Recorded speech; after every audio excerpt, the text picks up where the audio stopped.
Bienvenue dans nos locaux de l'UNEP Île-de-France, à Hermont, dans le Val d'Oise. La délégation régionale de l'UNEP Île-de-France est constituée par Jessica Merlos, assistante régionale, et moi-même, Juliette Allenet. Les enjeux de l'UNEP, donc l'Union nationale des entreprises du paysage, sont de promouvoir et représenter le secteur des espaces verts. Nous sommes présents à travers nos 13 délégations régionales pour répondre aux questions des adhérents et faire le lien directement avec les services proposés par l'UNEP. Son grand nombre d'adhérents composés d'entreprises de différentes tailles est également représentatif du secteur d'activité auprès des pouvoirs publics. Adhérer à l'UNEP vous permet d'avoir accès à une base documentaire riche, des réponses précises à vos questions, des informations communiquées via nos newsletters.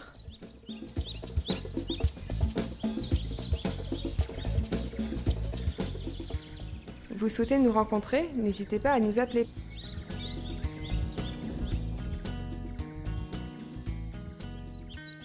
Bonjour, bienvenue à tous. Je suis ravi de vous accueillir pour cette Assemblée Générale 2021 de l'UNEP, l'Union Nationale des Entreprises du Paysage, avec un format, vous en avez désormais l'habitude, 100% numérique, mais c'est promis, on va essayer de se retrouver en vrai très bientôt.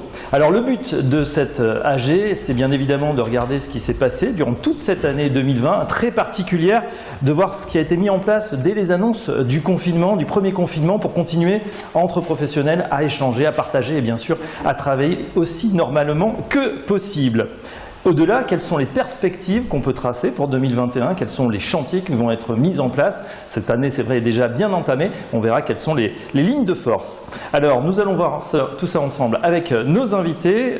Nous sommes en compagnie de Julien Petitpas, secrétaire général. Bonjour Julien. Bonjour à tous. Élodie Pin, vice-présidente. Bonjour Élodie. Bonjour. Le président régional Jean-Marie Prévoto. Bonjour Jean-Marie. Bonjour Fabrice. Et Fabrice Bru, trésorier. Bonjour Fabrice. Bonjour. Voilà, nous serons également en compagnie de Jean-Marc Sipan, qui lui est membre du bureau national en charge des questions, des sujets techniques, tout à l'heure. Voilà, et ça sera à distance, là aussi un format inédit, bien évidemment. Alors cette Assemblée Générale, elle se veut interactive, donc vous êtes derrière vos écrans, merci de nous avoir rejoints. N'hésitez pas à communiquer toutes vos questions, on les prendra au fil de l'eau ou peut-être en fin d'Assemblée Générale. En tout cas, réagissez à tout ce qui va être dit ou partagez effectivement ce que vous avez à nous dire. Voilà, on votera également. Le lien vous a été envoyé ce matin. Alors vous pouvez le faire aujourd'hui et dans les prochains jours. Mais voilà, si l'Assemblée Générale se déroule bien et que vous approuvez, eh bien n'hésitez pas à le faire en direct dès maintenant. Deuxième temps fort, ça sera juste après l'Assemblée Générale à partir de 10h. Nous aborderons des sujets très différents mais très intéressants. 11h, pardon. Fleur d'Iradorian, paysagiste conseil chez Astre d'Or, sera avec nous. Ensemble, on va voir les solutions de végétalisation comme alternative au désherbage. Et puis, autre sujet qui peut vous parler, réagir au stress en temps de crise, ça sera avec le psychologue du travail, Dimitri Ratcheville. Voilà pour les présentations, voilà pour le sommaire de cette édition. Tout de suite, un mot d'introduction, je laisse la parole au président régional, Jean-Marie Prévoto, c'est à vous. Bonjour à tous et à toutes, bienvenue dans cette Assemblée Générale dématérialisée. Union nationale des entreprises du paysage, UNEP, un sigle qui rassemble et unit dans tout le pays des hommes et des femmes œuvrant au quotidien. Ils se posent les mêmes questions et attendent de cette union des réponses claires sur les sujets d'une actualité brûlante. C'est que chaque adhérent a tenté de faire dans la mesure de ses compétences et vous avez pu mesurer combien il est utile d'être unis et solidaires dans un moment tel que celui que nous avons vécu et que nous vivons encore. J'aimerais également insister sur le mot national. Nous avons la chance que notre ancien président régional soit aujourd'hui président national. Nous le connaissons et nous avons apprécié le travail autour et au cours de son mandat en Île-de-France. C'est une opportunité extraordinaire de montrer à tous que nous sommes fiers d'être une région parmi d'autres régions et que notre désir ainsi que notre volonté sont de travailler ensemble à une cause commune, la reconnaissance et la promotion de nos métiers du paysage. Il est entendu que, comme président régional, je porte les intérêts de notre région et de notre profession auprès des pouvoirs publics et de l'ensemble des acteurs économiques et sociaux qu'il m'est donné de rencontrer. Je fais en sorte que le nom de l'UNEP continue de circuler et qu'ainsi, avec le temps, ils deviennent le nom commun qui désigne notre profession. UNEP se décline en deux temps, l'un national, l'autre régional. Cette déclinaison entre union nationale et union régionale, voire départementale, n'est pas propre à notre syndicat, c'est également le cas pour la FNSEA, avec les FRSEA et les FDSEA. Cette structure en pyramide permet un bon ancrage territorial et une grande proximité avec les adhérents. Elle permet également de remonter du terrain l'ensemble des éléments qui permettent de connaître et de comprendre les besoins et les attentes de chacun. Le véritable rôle d'une région est de former un tout fort et solidaire et de travailler aux côtés d'autres régions aussi riches en compétences et en hommes que la sienne. Nous tous, membres du bureau Île-de-France, notre déléguée régionale, Juliette, ainsi que notre assistante Jessica, sommes conscients de vos attentes et ferons notre possible pour y répondre dans les meilleurs délais. C'est d'autant plus vrai aujourd'hui que nous rencontrons une crise qu'aucun de nous n'a connue au long de sa carrière. Nous en voyons les contours, mais n'en connaissons pas encore la fin. Il faut néanmoins s'attendre à résoudre des situations complexes et imprévisibles. Mais nous connaissons tous notre capacité d'adaptation. Notre métier a profondément évolué durant ces dernières décennies, passant du jardinier 5 branches d'hier au spécialiste en écologie végétale d'aujourd'hui, du jardinier pousse-tondeuse à celui qui participe à la transformation du paysage urbain par son travail et ses compétences. Notre paysage économique, les technologies et les nouvelles demandes de nos clients nous ont poussés à innover pour nous adapter. J'ai confiance en nous et en notre intelligence collective pour trouver de nouvelles idées afin de surmonter cette crise. Nous communiquons depuis plusieurs années sur le bien-être que nous apportons aux autres grâce aux végétaux. Ce bien-être est aussi le nôtre. Charité bien ordonnée commençant par soi-même, faisons-nous du bien et faisons du bien-être le vecteur indispensable de notre relation au monde et à la société. Sans naïveté, montrons qu'une relation saine et équilibrée avec le vivant est un réel bénéfice moral, intellectuel et humain. Je le redis, c'est en étant unis et solidaires, tant au niveau régional qu'au niveau national, que nous continuerons de faire évoluer nos métiers et que nous donnerons envie aux jeunes et aux moins jeunes de rejoindre nos entreprises. Merci. Merci Jean-Marie Prévoto, donc président régional, discours inspirant. Et puis au-delà, vous avez parlé d'une situation complexe et imprévisible auquel on a dû tous répondre. On va en parler avec Julien Petitpas, secrétaire général. Voilà, vous voyez que les normes de sécurité sont respectées sur le plateau. On enlève son masque quand on parle, on remet en suivant. Julien, comment ça s'est passé? L'UNEP, comment vous vous êtes mis en ordre de marche à partir des annonces, le coup de tabac, le coup de la déflagration du 13 mars, confinement. Comment vous êtes organisé à partir du 13 mars? Eh bien écoutez, l'UNEP nationale, dès le 13 mars, s'est activée, une cellule de crise a été activée. Très rapidement, il y a eu un plan de continuité d'activité, le PCA, qui a été proposé et mis en place extrêmement rapidement, ce qui a d'ailleurs été salué par les ministères et la MSA. Il y a eu des newsletters, énormément de flash infos, un fil d'infos Covid en continu qui a été ouvert à toutes les entreprises, également les entreprises non adhérentes à l'UNEP afin d'afficher notre solidarité envers toute la profession.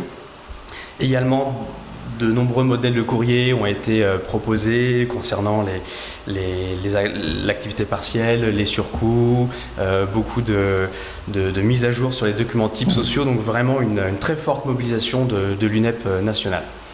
Au niveau de l'information également, l'enjeu c'était de communiquer. Comment ça s'est matérialisé? Et ben, du coup, au niveau de la communication, il y a eu, comme je vous l'ai dit, toutes ces flash infos, toutes ces newsletters, tous ces documents qui ont été transmis, mis à jour très rapidement. Également en région, du coup, il y a eu une très forte mobilisation à 100%, un investissement plein et entier aux côtés des adhérents et des délégations régionales. Des milliers d'appels reçus et traités très rapidement avec un très haut niveau de compétences. Des groupes WhatsApp ont été mis en place, en plus des groupes recrutement et des groupes Les Bons Plans. Il y a eu un groupe spécial Covid du coup qui a été mis en place. Des réunions en distanciel bien entendu avec le président national également. Le groupe WhatsApp qui fonctionne très bien, plusieurs dizaines, voire peut-être centaines d'abonnés. Si vous n'êtes pas encore abonné, il faut absolument contacter Juliette pour y participer. Exactement, tous ces groupes sont bien entendu ouverts à tous. Ouais. Bon, la mobilisation de l'équipe également en région, ça a été un des points forts. Tout le monde s'est mobilisé ici pour aider les adhérents. Oui, tout à fait. Ouais. Une mobilisation vraiment 100% entière, comme je viens de le dire. Oui, tout à fait. Ouais. Parfait. Ensuite, les autres actions effectivement qui ont été réalisées, on va le voir dans un instant. Donc je le disais, mobilisation de l'équipe en région. On va peut-être le voir. Donc oui. Donc ensuite c'était les accords de prévoyance. Oui. Agrica, il y a eu un dispositif exceptionnel qui a été mis en place. L'UNEP et les partenaires sociaux ont négocié avec Agrica un accord de prise en charge des compléments de salaire sur les arrêts de travail survenus du 16 mars au 30 avril. Donc vraiment un dispositif exceptionnel. Les employeurs adhérents à Agrica ont pu être remboursés de la prise en charge des délais de carence. Au total, c'est 1552 dossiers qui ont pu être traités pour 520 entreprises. Ouais, et ça, évidemment, ça fait la différence quand on est aussi un petit peu pris à la gorge et dans cette situation très spéciale. On a également eu pas mal d'actions d'influence qui ont été réalisées. Oui, tout à fait. L'UNEP a œuvré pour mettre en place un cadre le plus favorable possible à la reprise d'activité. Il y a eu donc de nombreux échanges avec les pouvoirs publics sur la reprise de l'activité. Également une proposition de plan de relance favorable à la filière. Plusieurs actions ont été menées afin de clarifier dans un premier temps la responsabilité du chef d'entreprise. Également pour intégrer les questions de surcoût inhérents à la crise et puis également pour mettre la pression sur les parties tierces afin de réouvrir les chantiers publics comme privés. Donc l'UNEP a proposé un plan de relance ambitieux et très positif au niveau local et national. Tant en matière d'emploi et de fiscalité que de biodiversité et de lutte contre l'artificialisation des sols. Ouais. Un club lobbying a d'ailleurs été monté en 2021 pour suivre ces actions. Bon, du coup, les entreprises du paysage, elles étaient jugées activités essentielles, parce qu'il y a eu cette différence entre activités essentielles et non essentielles. Je pense qu'on a pu tous se rendre compte qu'avoir un espace vert et un jardin en ces temps de confinement est pleinement essentiel. Oui. Ouais, et on a vu aussi les Français qui plébiscitaient effectivement la verdure et puis sont nombreux aujourd'hui à envisager de déménager justement dans des espaces plus verts, avec moins de béton. L'importance du végétal également et du vert, on en parle ? Oui, tout à fait. On a au niveau de l'Observatoire des villes vertes, on a pour cette année qui rentre dans le palmarès de l'édition 2020 une ville, la seule ville francilienne. On a Vitry-sur-Seine du coup qui vient d'y rentrer pour sa politique écologique. Également, l'UNEP a été acteur de l'extension du projet sur la loi Labbé auprès du cabinet du ministère de la Transition écologique et du ministère des Sports, afin de veiller à ce qu'une vigilance soit portée sur la définition des lieux concernés et des délais de mise en œuvre. Et également, l'UNEP a participé au groupe de travail formation constitué par le ministère des Sports pour travailler avec les autres acteurs sur un référentiel partagé dans le cadre de la formation Zéro Phyto des pelouses sportives, et également un guide Zéro Phyto est apparu basé sur le retour d'expérience d'entrepreneurs du paysage qui se sont engagés dans les techniques alternatives. Et pour terminer, un nouveau SVP, le SVP bioagresseur, a été mis en place par l'UNEP, un SVP de très grande qualité comme tous les autres, que nous vous invitons fortement à consulter pour toutes vos questions de gestion des bioagresseurs, dont vous retrouverez toutes les coordonnées sur le site internet. Voilà, donc force de réaction extrêmement rapide. Bravo pour toutes ces actions entamées. Je pense que les acteurs, les adhérents ont pu en bénéficier. On passe tout de suite au rapport 2020 avec les 3 axes: valoriser les prestations pour revenir à un juste prix, renforcer l'attractivité des métiers et développer les services et les actions de l'UNEP. On voit le premier sujet avec vous, Monsieur le Président Jean-Marc Prévoto, l'axe 1. Donc, comment vous avez valorisé les prestations? Ça a démarré évidemment avec de la formation. Pardon. Alors, effectivement, la formation continue des gérants et des collaborateurs était une piste importante que nous avons exploitée avec Ocapiat, qui est le nouvel OPCA à la place du FAFCA. L'autre axe, c'est la formation des dirigeants et des non-salariés agricoles par le Vivea.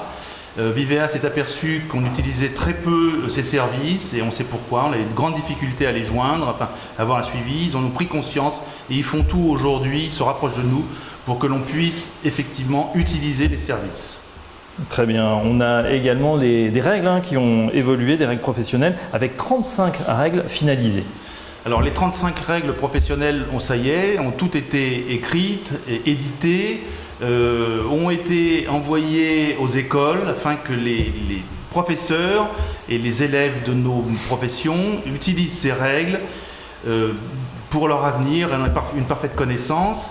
Elles sont également en téléchargement libre sur le site de l'UNEP. Voilà ce qu'on peut dire des règles professionnelles, et un groupe de travail de l'UNEP est en train de réfléchir à une synthèse de ces règles pour les rendre encore plus lisibles et plus accessibles. On en a parlé un petit peu avec Julien à l'instant, une communication pour cette année 2020 qui a été exceptionnelle. Le dispositif est mis en place. Alors, le confinement n'a pas eu que du mauvais, puisqu'on a réussi à bénéficier de tarifs intéressants sur des publicités, dont un passage à la télévision, qui a été un grand vecteur de communication pour notre syndicat professionnel. Le marché des particuliers ayant véritablement explosé, on a profité de ça pour s'adresser aux particuliers, à l'ensemble du grand public, pour faire connaître notre profession et notre syndicat. Et puis c'était très bien joué, puisqu'à l'époque, tout le monde était plus ou moins confiné. Quand on voit ces magnifiques images, on comprend pourquoi il y a eu plusieurs millions, voire dizaines de millions de vues. Tout à fait. Les relations presse également, vous avez accéléré dans ce sens. On a accéléré également dans les relations presse, c'était l'autre axe de communication.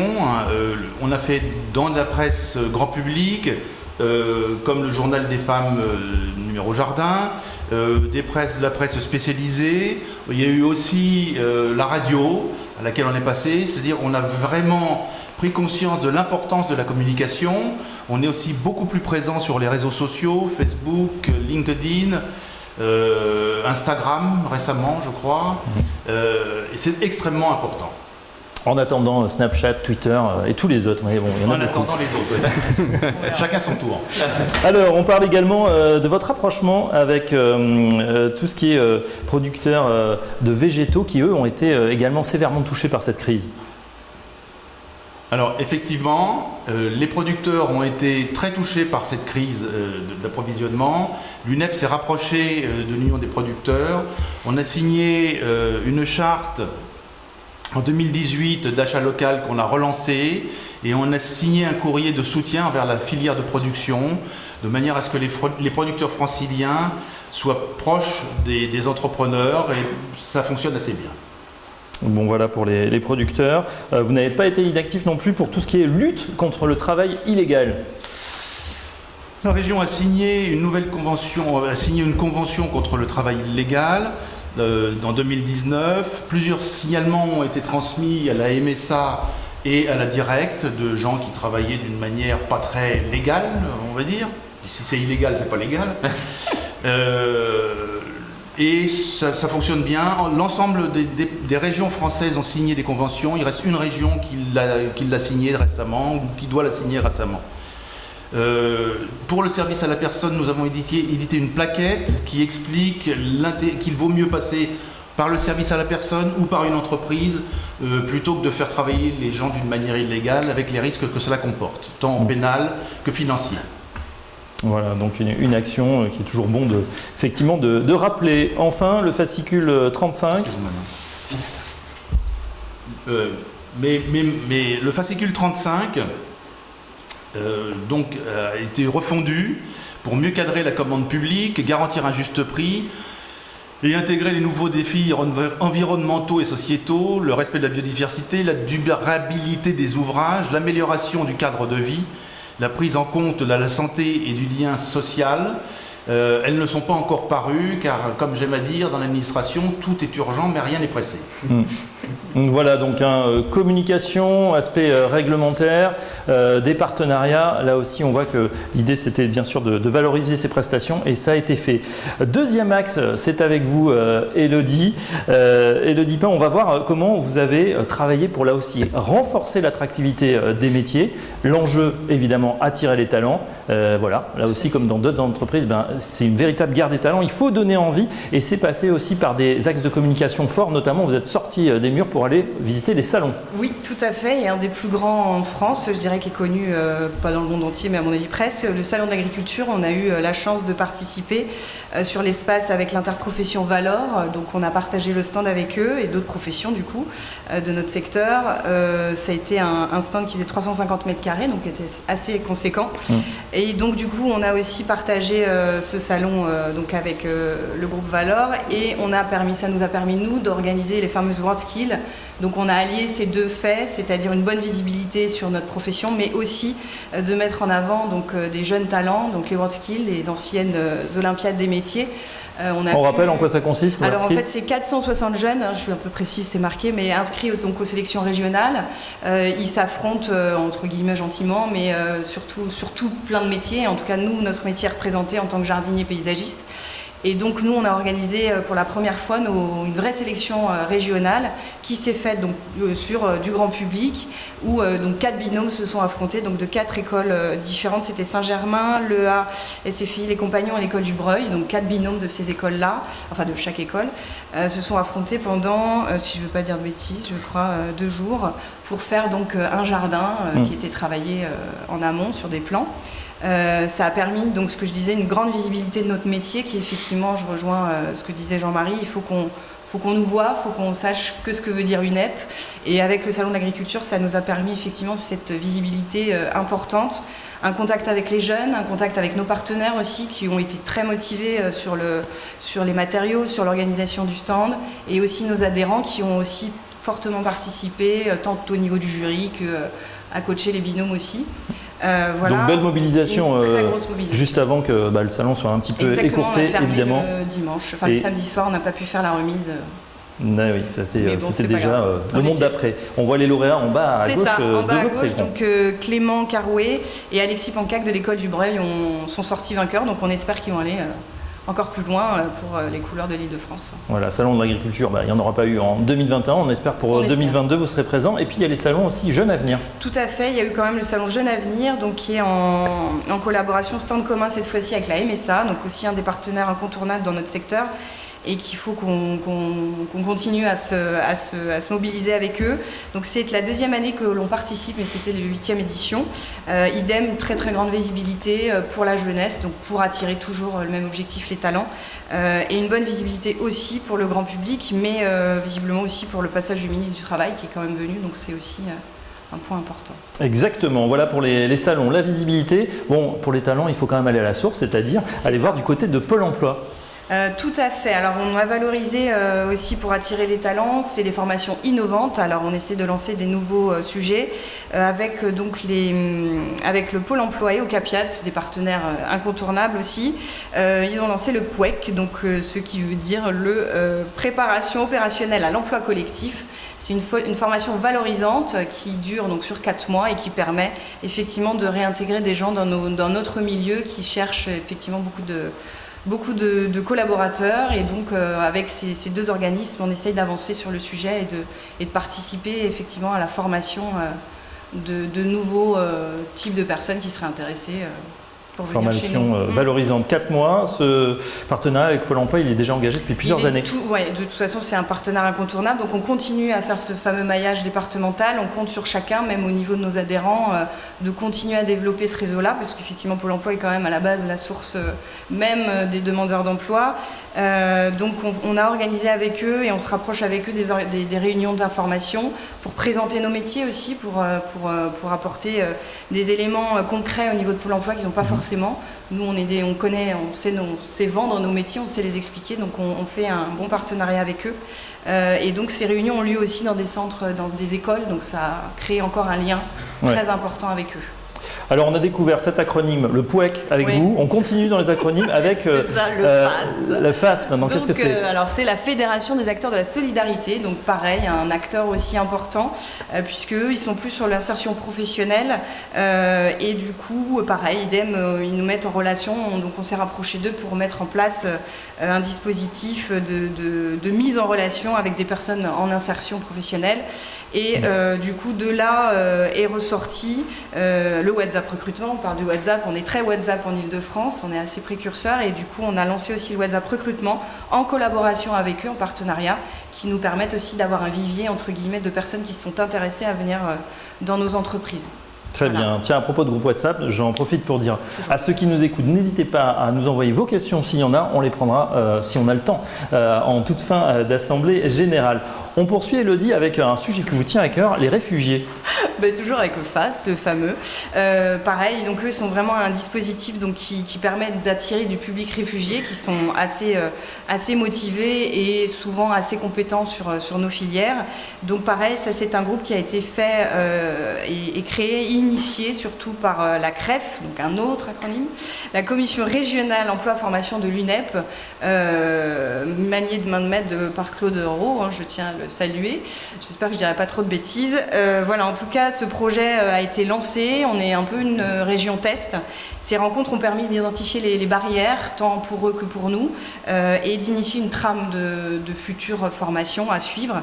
Et la conclusion devrait arriver pour septembre. Voilà, en espérant qu'on pourra après développer tout ça sur d'autres régions et que ça serve de... Voilà. Bel exemple en tout cas d'insertion professionnelle. On continue avec, on a déjà un petit peu parlé, les relations presse. Vous avez été extrêmement actif. Là aussi, l'enjeu, parler de vous, vous faire connaître et attirer les talents, donner envie. C'est ça. Effectivement, ça rejoint pas mal ce qu'a dit Jean-Marie. Donc, on a aussi, moi je rajouterais sur le site du métier du paysage pour attirer les jeunes. Effectivement, un quiz a été mis en ligne. Assez éloquent pour savoir quel profil on peut être dans les métiers du paysage. Un annuaire aussi plus simple et géolocalisé pour trouver ses écoles plus facilement, ce qui n'est pas une mince affaire. Les campagnes digitales ciblées, effectivement, au niveau des femmes, qui est un secteur aussi qu'on souhaite développer. Des vidéos de réalité virtuelle aussi qu'on avait déjà et que là, on en a fait 2 nouvelles sur nos métiers qui aussi attirent les jeunes parce que forcément, quand on fait un salon, c'est quelque chose d'assez agréable à faire. Les fameux pense-verts que vous avez dû certainement voir, des pubs de ces jeunes coiffés de végétaux, assez bien pensés, des campagnes aussi un peu décalées vis-à-vis des jeunes. Et il y en a d'autres encore qui sont en réalisation sur des adultes en reconversion qui sont aussi une cible, entre guillemets, qui pourrait effectivement nous rejoindre. Des kits pédagogiques aussi vis-à-vis des enseignants et dans la presse aussi, mais ça Jean-Marie l'a déjà parlé. Et nous, on a aussi gardé le lien en région énormément avec les écoles qui sont pour nous un lieu primordial où on doit être. Pareil, je fais encore appel aux adhérents. Si vous êtes proche d'une école, si vous avez des apprentis, essayez de rentrer vraiment en contact avec eux parce que je pense que c'est important. Donc la CREF, toujours la Commission régionale emploi-formation de l'Île-de-France, a fait un tour des établissements, on va continuer de le faire. Donc ils font énormément de travail, mais c'est vrai qu'on a besoin aussi sur chaque d'être au plus proche. Et pour cela, les adhérents sont les bienvenus de rentrer dans les écoles et qu'on soit là et que tous les jeunes sachent ce que l'INEP représente et ce qu'on pourra faire aussi pour eux, c'est nos futurs collaborateurs. Très bien, merci Elodie. On termine avec les avancées sociales pour les jeunes, aussi avec les petits déplacements. Tout à fait. Alors pour les jeunes, plutôt pour nos collaborateurs qui sont déjà là, c'est un sujet un peu sensible. On a été obligé donc on a révisé donc avec la convention collective. Il a fallu que chaque entreprise, et c'est une obligation, donc j'invite tout le monde à le faire si ce n'est pas déjà fait, même si prévisiblement c'est plutôt bien fait dans toutes les entreprises. On a l'obligation effectivement d'écrire noir sur blanc ce qui est organisé dans l'entreprise au niveau des petits déplacements. Donc ça a permis aussi quand même, malgré tout, même si ça reste de la paperasse, de réorienter et de rediscuter, recréer un lien avec nos équipes aussi, de mettre à plat ces sujets un peu sensibles. Et en saluant toutefois effectivement le travail de l'UNEP qui a beaucoup œuvré en nous facilitant la tâche, puisque sur le site internet de l'UNEP, vous avez tous les documents, les modèles, tout est clé en main, on va dire, il n'y a plus qu'à signer et à mettre votre tampon. Voilà, en tout cas, tout est réuni pour attirer les jeunes, les meilleurs talents.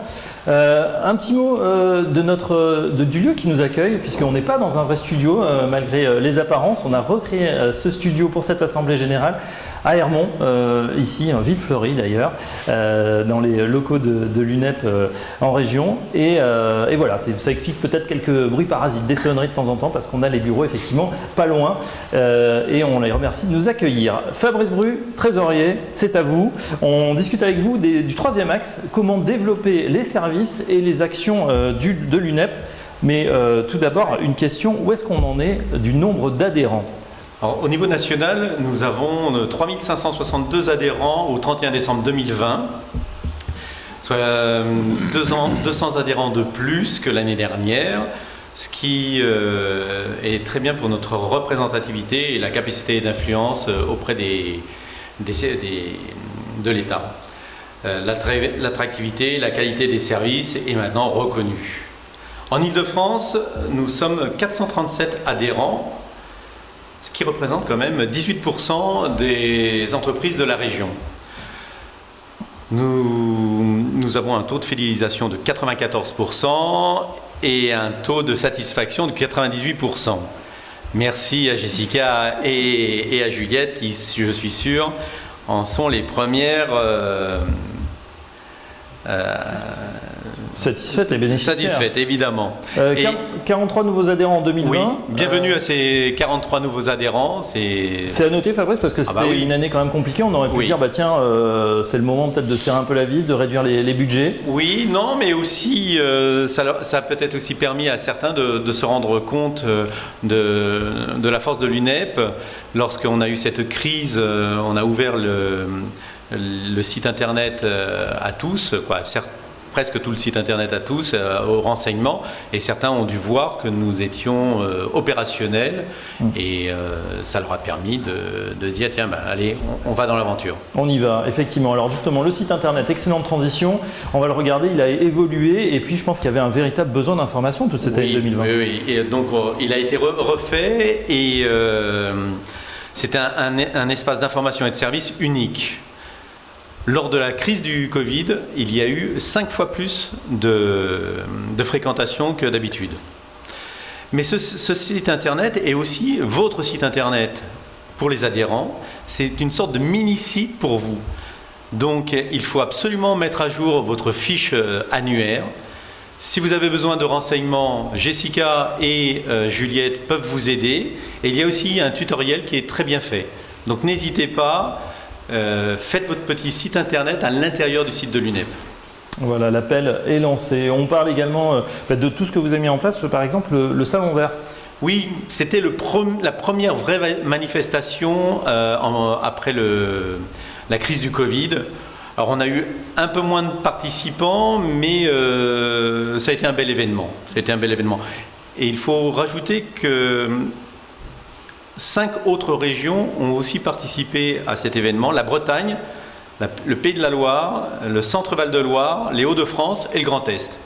Donc c'était une belle réunion au sein de ce salon. Bon, évidemment, vous n'avez pas chômé non plus dans l'animation du réseau avec, voilà, confinement oblige, pas mal de visioconférences. Vous avez utilisé toute la palette des outils numériques. Oui, alors au début, Teams, ça a été peut-être un peu difficile à mettre en place. Mais bon, au fur et à mesure, tout est devenu beaucoup plus fluide. Alors, nous avons eu, lors du premier confinement, un besoin d'échanger, donc 6 réunions en présence du conseiller de la prévention MSA, pas mal de participants. Deuxième confinement, là, on avait besoin de s'informer, donc pareil, 6 réunions et la présence de conseillers en formation au CAPIA. Et sans oublier toujours nos groupes WhatsApp, avec le groupe provisoire du Covid-19, les bons plans qui fonctionnent vraiment très bien et le WhatsApp recrutement que je suis sûr vous allez tous consulter. Voilà, Fabrice, un mot justement, qu'est-ce qu'on a dans cette adhésion? On a pas mal de services, c'est peut-être la porte d'entrée aux adhérents pour se dire, tiens, ça vaut le coup, en tout cas la cotisation est vite rentabilisée quand on voit le catalogue que vous avez à la disposition des professionnels. Exactement. Le Service Plus, on a toujours plus de partenaires et fournisseurs, plus de 40 fournisseurs référencés, 10 nouveaux en 2020. n'hésitez pas à y aller. Vous avez forcément besoin d'un camion, d'une location de matériel. Tout est fait pour vous.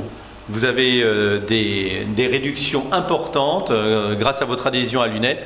Donc n'hésitez pas à faire appel à ce groupe. Voilà, jusqu'à 50% de promotion, c'est la minute pub. Et puis, pour cette Assemblée Générale spécialement, vous nous avez réservé une surprise. Alors voilà, le service achat offre des promotions spéciales pour cette Assemblée Générale jusqu'au 30 juin.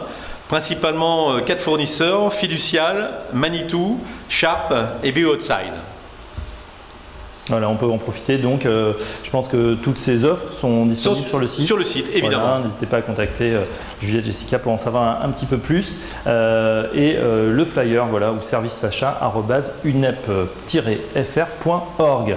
Merci Fabrice. Voilà, on a couvert donc les axes. On a vu que l'UNEP avait été extrêmement active durant toute cette année.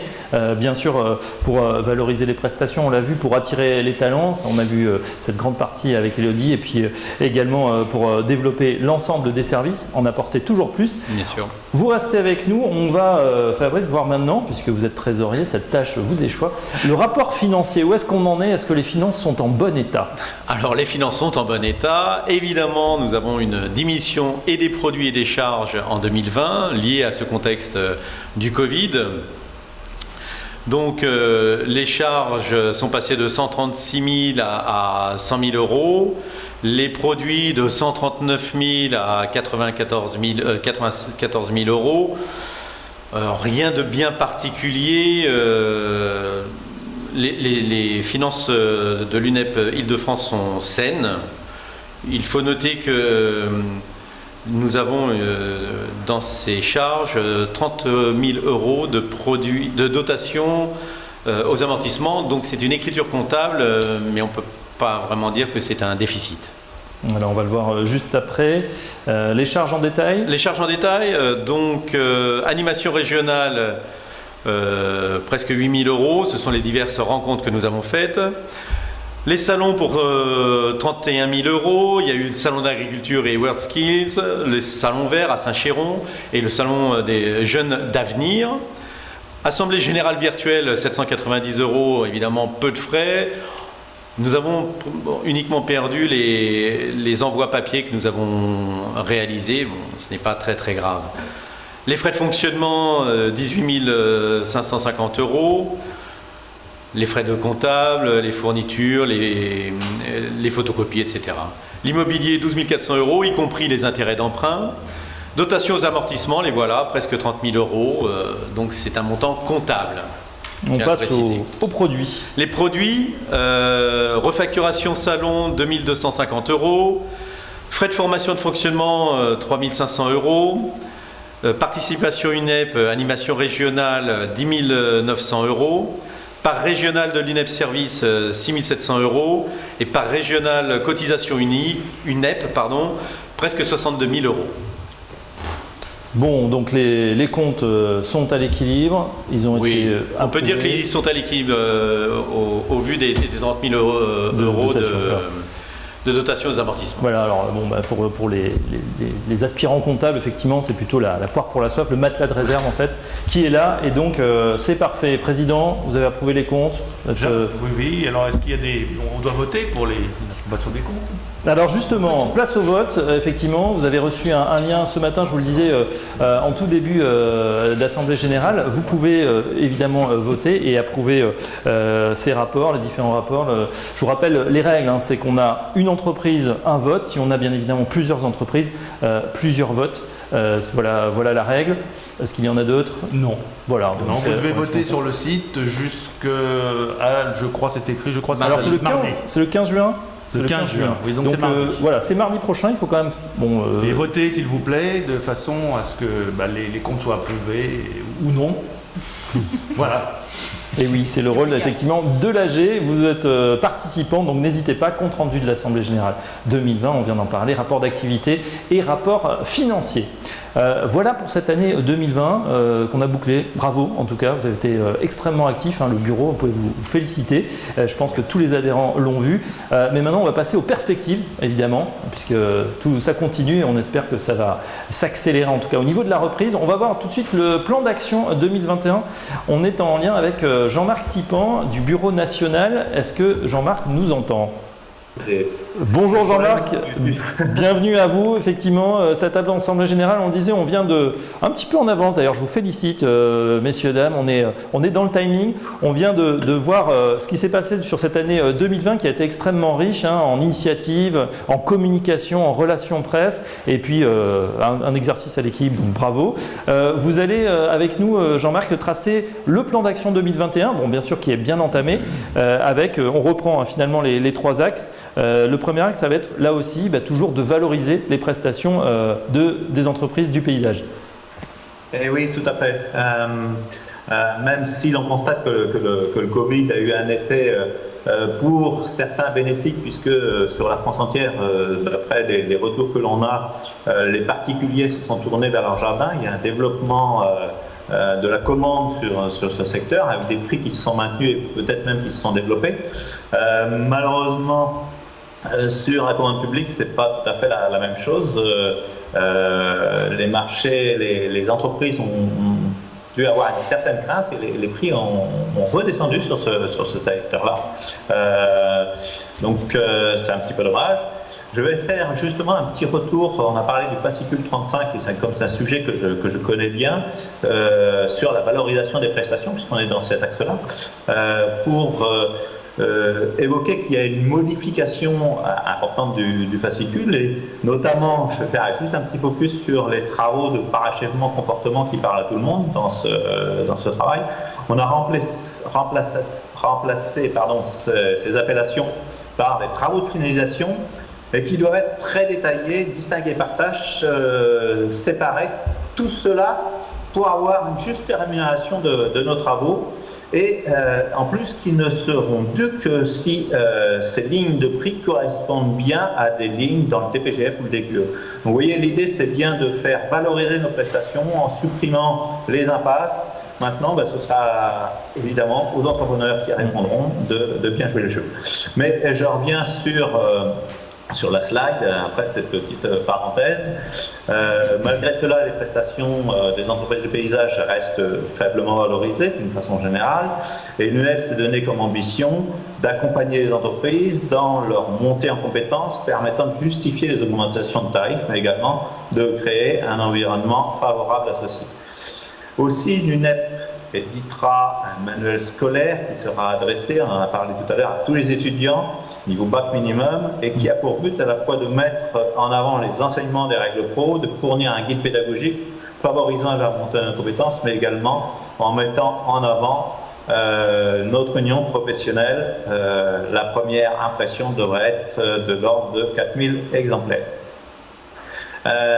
Toujours dans cet acte de valorisation des prestations, l'UNEP accompagnera l'appropriation de l'innovation par les entreprises, à la fois en favorisant leur arrivée dans nos métiers, mais également en vulgarisant cette identifiée pour les proposer au plus grand nombre. Nous renforçons notre appui et soutien à Quali Paysage, qui est un formidable outil de verrouillage des marchés et de montée en compétences de la filière. Promesse de campagne, on en a parlé tout à l'heure de Laurent Bizot, le SVP bioagresseur, j'en reviens pas dessus, c'était évoqué. L'UNEP, dans le prolongement de l'étude menée par Nicolas Bouzou sur les externalités positives du paysage, vient de lancer une nouvelle étude comparative entre des réalisations végétalisées ou minérales selon 3 hypothèses: classe de ville, résidence, logement, zone commerciale. Cette étude vise désormais à objectiver une vision financière sur les avantages des solutions dites vertes sur les solutions grises. Une diffusion large de l'étude auprès des donneurs d'ordre sera prévue. Enfin, l'UNEP poursuivra ses actions contre le travail illégal qui malheureusement se développe pendant les périodes de crise. Bien sûr, on en a déjà un petit peu parlé, voilà pour ces axes de valorisation. Deuxième axe, on en parlait tout à l'heure également, comment renforcer l'attractivité des métiers? Je crois que justement ça a été bien évoqué sur 2020. Sur 2021, ce que l'on peut dire, c'est que toutes ces actions elles vont continuer. Et je ne vais pas refaire là, parce que sinon ça va faire répétition, mais c'est la prolongation sur 2021 de ce qui s'est fait en 2020. Voilà. Et je pense qu'on pourra passer à l'axe 3. Voilà, donc comment développer les services, les différents services de l'UNEP, l'axe 3 aussi, en 2021. Voilà. En 2021, l'UNEP va poursuivre ses actions de communication, tant sur les promotions de la marque que sur le développement des marchés, avec en outre une présence renforcée sur les réseaux sociaux. On a vu que c'était déjà pas mal sur 2020 et début 2021. Par ailleurs, l'UNEP va renforcer ses actions d'influence tant dans les territoires qu'au niveau national. Le réseau des adhérents sera certainement sollicité en temps et en heure. Et enfin, des réflexions sont portées pour réviser notre organisation au niveau départemental afin de renforcer nos services de proximité et pour mettre en place des clubs de jeunes qui regrouperont les jeunes entrepreneurs ou les futurs repreneurs. Voilà, toutes ces initiatives. Bon, évidemment, ces actions sont déjà lancées puisque 2021 est déjà bien entamé. Donc, si on résume, plan d'action 2021, les fondamentaux. On a également les événements ou les publications. On vient de le voir, tout cela, mais en plus, les grands événements qui sont sur 2021, évidemment, c'est Paysalia. Il n'y a pas de raison que cette action soit reportée. Et donc, il faut déjà bloquer vos dates du 30 novembre au 2 décembre à Lyon Euroexpo. Vous retrouverez par ailleurs toutes nos nouvelles publications sur notre site internet. Et voici donc en quelques minutes et quelques slides les principales actions que l'UNEP va porter sur cette année 2021. Je vous en remercie pour votre écoute. Merci Jean-Marc Sipan. Je rappelle que vous êtes membre du bureau national de l'UNEP et en charge, on l'a bien senti, des sujets techniques. On va terminer dans quelques instants avec vous, président régional, Jean-Marie Prévost. On va regarder effectivement l'équipe en région, on va la présenter. Le bureau régional, alors 2020 à 2023, donc il y a encore du pain sur la planche. Alors on ne va pas tous les citer, en tout cas on vous voit, messieurs, dames, Julien, Elodie, Fabrice et Jean-Marie, donc tout en haut, les présidents départementaux et bien sûr des commissions, des membres de bureau, et je crois même qu'il y a des appels à candidature, Jean-Marie. Oui, alors il y a 3 postes à pourvoir au bureau régional d'Île-de-France, qui sont des postes extrêmement intéressants, je le signale et je le souligne. Et le groupe acheteur, on a besoin de quelqu'un qui représente le groupe acheteur. Et effectivement, vous avez vu que ça pouvait être important pour les négociations sur des achats de matériel, de tas de choses. Et c'est un groupe qui est très actif. La commission QSE, qualité sociale et environnementale et sécurité, qui est une commission extrêmement importante aussi pour le bien-être des chefs d'entreprise et des salariés de l'entreprise. Et la commission économique, aussi, voilà, on a 3, la commission économique, que je ne vante pas ses valeurs, vous la connaissez toutes et tous. Voilà, donc merci, je suis persuadé qu'à la fin de cette assemblée générale, Jessica va crouler sous les appels de candidature. Merci. Voilà, les candidatures, enfin l'appel à candidature est lancé. Comme je vous l'ai dit, on va entamer la session de questions-réponses. On a une première question de Sébastien Tillier, qui est artisan paysagiste dans les Yvelines et figurez-vous, c'est le meilleur ouvrier de France en 2019. En 2022, il va devenir président du jury pour le concours des meilleurs apprentis de France, catégorie aménagement paysager pour la région Île-de-France. Alors, il vous demande, serait-il possible de créer un partenariat avec l'UNEP pour l'accompagnement de ce concours? Alors, c'est un sujet assez complexe. L'UNEP a été pendant quelques années partenaire des MOF, mais elle a plutôt opté pour les WorldSkills. Mais je n'exclus pas, on peut toujours essayer de regarder la question. Le passé est le passé, le présent est le présent et le futur le futur. C'est une lapalissade, pour ceux qui ne la connaissaient pas. Donc effectivement, Sébastien, on peut en parler. Voilà, on peut en parler tout à fait. Bon, on rappelle que vous pouvez nous envoyer vos questions si vous n'y arrivez pas via l'outil de chat directement sur la conférence. N'hésitez pas à envoyer vos questions à Juliette, c'est toujours elle qui est la centralisatrice. Moi j'ai tout de même des questions pour vous, messieurs, dames. Il nous reste quelques minutes, ça tombe bien. Si, c'est pas encore l'heure de la coupe. C'est vrai, on l'a dit, cette année 2021 elle est déjà bien entamée. On a vu toutes les actions qui ont été mises en place. On a le sentiment que ça va s'accélérer encore. Comment vous voyez justement cette reprise actuellement? C'est-à-dire on sent qu'il y a une envie, en tout cas des Français déjà, de sortir, voire même de dépenser, parce qu'on a quand même malgré nous entassé dans les lessiveuses. Il y a beaucoup d'épargne en ce moment. Est-ce que vous pensez, Jean-Marie, que ça va susciter des vocations, ce sera juste après pour Élodie, mais déjà des envies de la part des Français de faire appel à vous? Écoutez, je vous dirais d'abord, donnez-moi l'adresse des lessiveuses. Et ensuite, oui, le marché des particuliers a fortement augmenté parce que les gens sont restés chez eux. Enfin, on est tous restés chez soi. Pour ceux qui connaissaient peu leur jardin, ils ont appris à connaître leur jardin, ils ont eu envie d'en profiter et ils se sont aperçus que c'était un lieu de vie agréable. On a eu la chance aussi l'année dernière et cette année encore d'avoir du beau temps, donc ça incite encore plus à aller dehors. Les résidences secondaires, le marché des résidences secondaires au niveau du jardin a explosé. Et les gens, effectivement, on est tous pareils, on a beaucoup moins dépensé, donc on se fait plaisir. Une question pour Élodie, justement, on a beaucoup parlé de formation. Madame la vice-présidente, on sait que c'est une année très compliquée pour les jeunes, c'est vrai en ce moment, parce que une année sûrement pour beaucoup sans stage. Alors peut-être dans les entreprises du paysage ça se passe un petit peu mieux, mais est-ce que c'est pas le moment justement d'ouvrir grand les vannes et de leur dire venez, puisque là il y a du métier, il y a du boulot dans vos entreprises? Alors on l'a toujours fait, mais je pense qu'il faut qu'on le fasse encore plus. Mais effectivement, on fait partie des métiers qui recrutent le plus, tant au niveau de l'apprentissage qu'en fin de scolarité.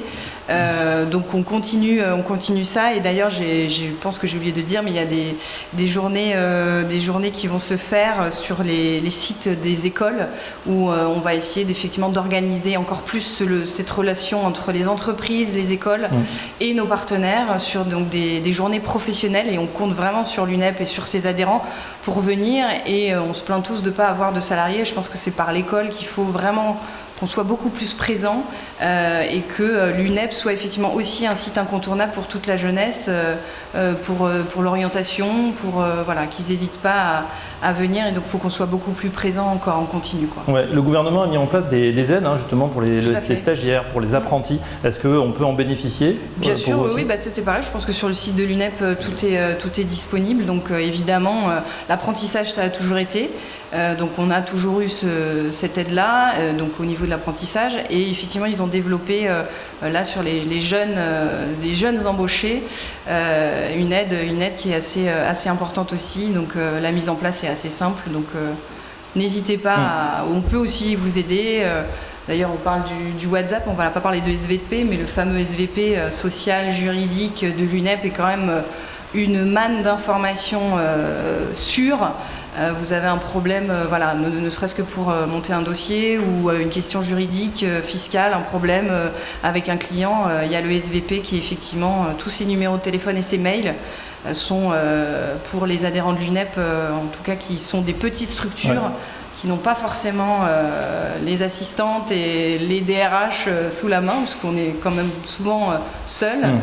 L'UNEP est vraiment le partenaire, on va dire, idéal du chef d'entreprise. C'est la force de l'organisation professionnelle, d'avoir ces moyens à disposition pour tous les adhérents, on le répète, qu'ils soient petits, qu'ils soient grands. Vous y avez tous accès, n'hésitez pas à en profiter. Julien, on a beaucoup parlé communication avec des actions qui ont été menées, des actions qui étaient mises en place. C'est vrai qu'aujourd'hui, on espère tous qu'on va pouvoir reprendre sa vie normale, des séances plénières, on l'espère pour les prochaines, un grand événement qui se prépare, peut-être Jean-Marie nous en dira un mot pour conclure.